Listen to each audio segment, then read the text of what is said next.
There is also no smoking on the vessel. Other than that, you are free, as I said, to move around. Alrighty, at the moment we're in a place called Yellow Water Billabong.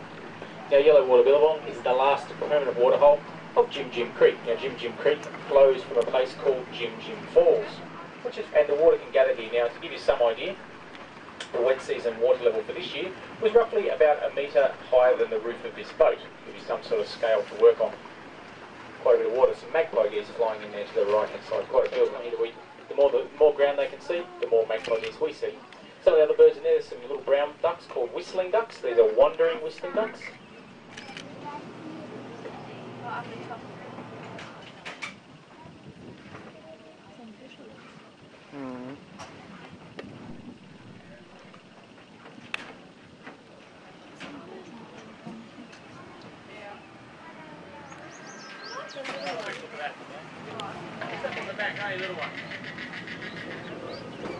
Oh, quick look at this.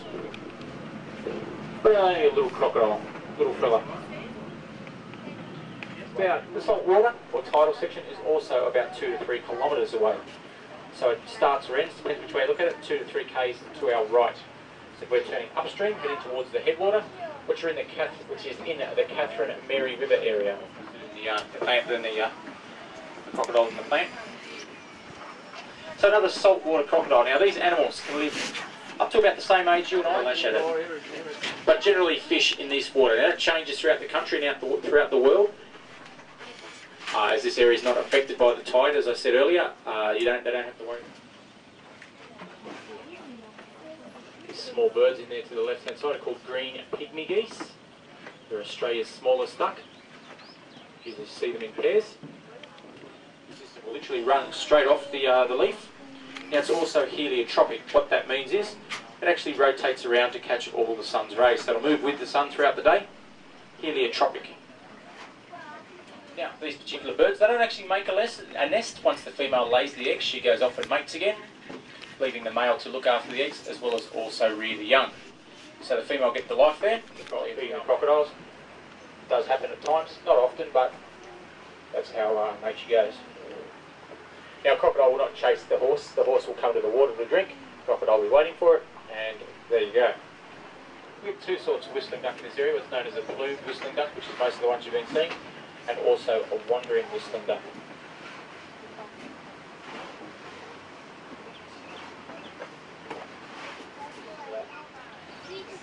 Pacific heron to our right-hand side. We'll go and have a look at the sea eagle.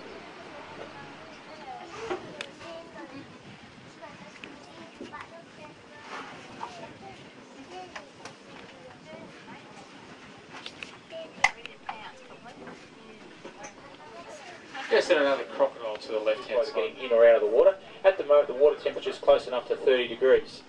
So it's a reasonably warm water, so it's not that much better outside than it is in the water. So the water, swimming around underneath the water. Now when they get out of the water, the only way they can actually dry themselves is to do pretty much what you're looking at there. Spreading its wings out to dry itself off. So this one's a female.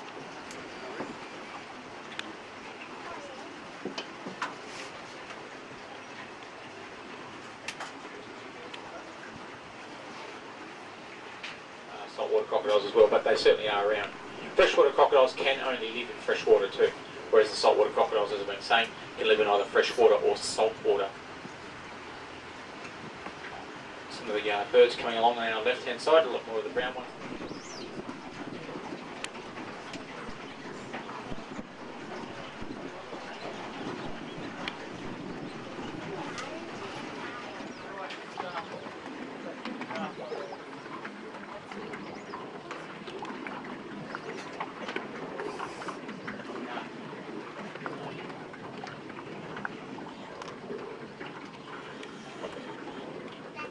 The white bird, I'm not sure if they're called white ibis.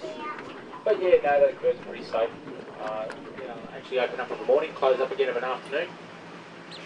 Quite edible, flowers. The water lilies are one of those things to do with the water. The more as the water recedes.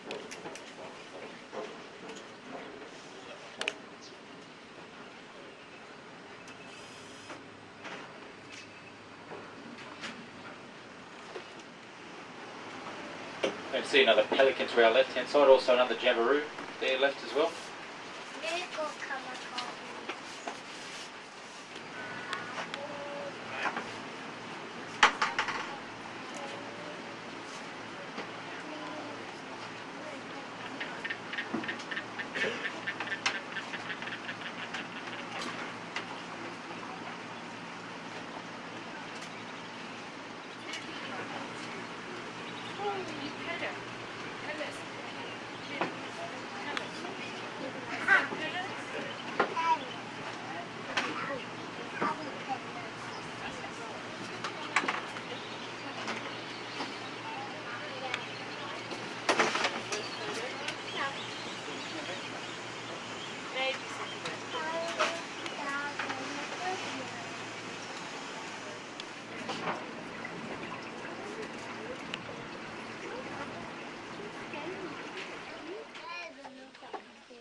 So folks, so we just turned around now, as you can probably work out. I'm just going to head back down towards the river. If anyone has any questions, now's a very good time to come up and ask. Likewise, if anyone wants a cold drink of water, very good time for that as well. Other than that, I won't say too much until I get back to the river, let you enjoy the lovely afternoon we're having. Let's see if anyone has any questions, please.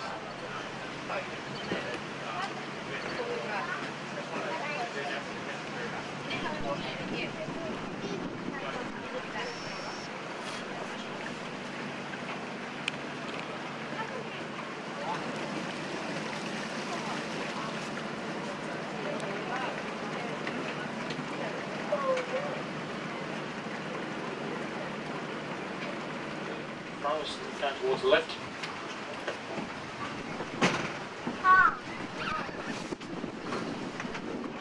Yes, that other one to the right, crocodile to the right side of the move, so I've done a great deal. They're opening and shutting its mouth.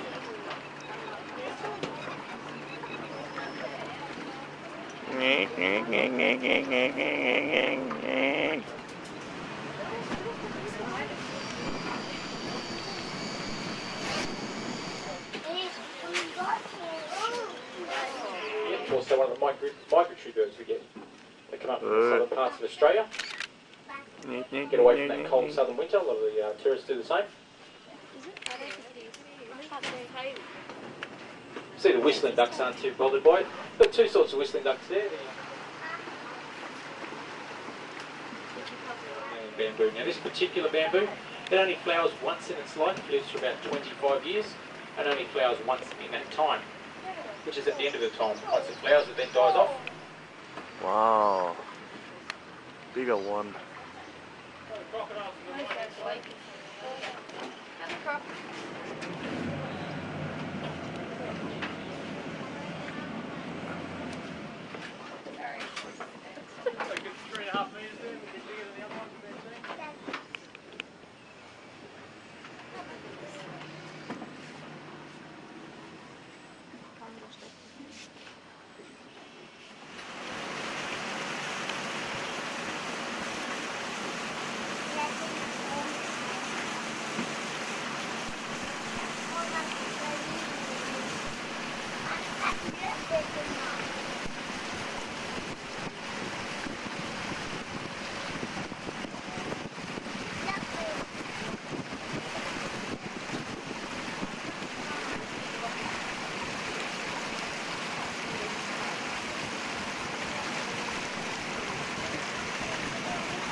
Haven't seen this one for a couple of weeks now, so nice to see him come back.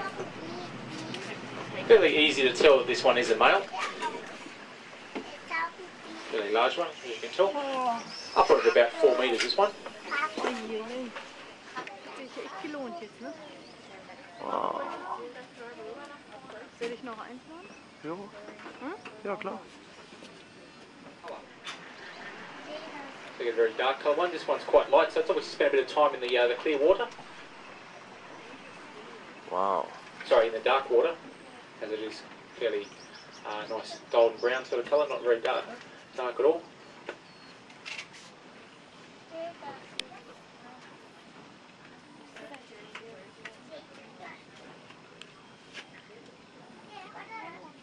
The female. So we'll find out. Look like that. I can see yellow eye from back there.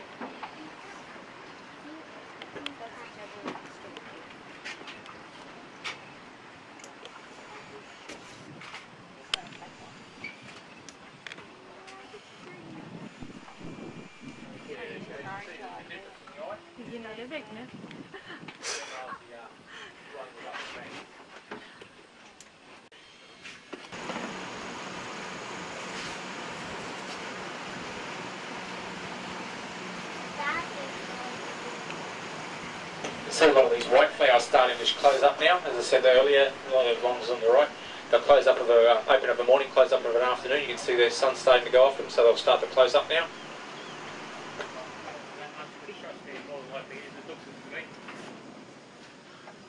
One of the ways to get a bit of an idea of how large a crocodile is you measure it from the tip of their nose just behind its head, times that by about 7, then you get a rough idea. So about their head size times 7, and you get a rough idea how large they are. I find the easiest way is to actually just place your arm on top of its head, then get a bit of a scale on that, work that, and then times it by 7. Don't usually have too many people volunteering for it, but I think that's the easiest way.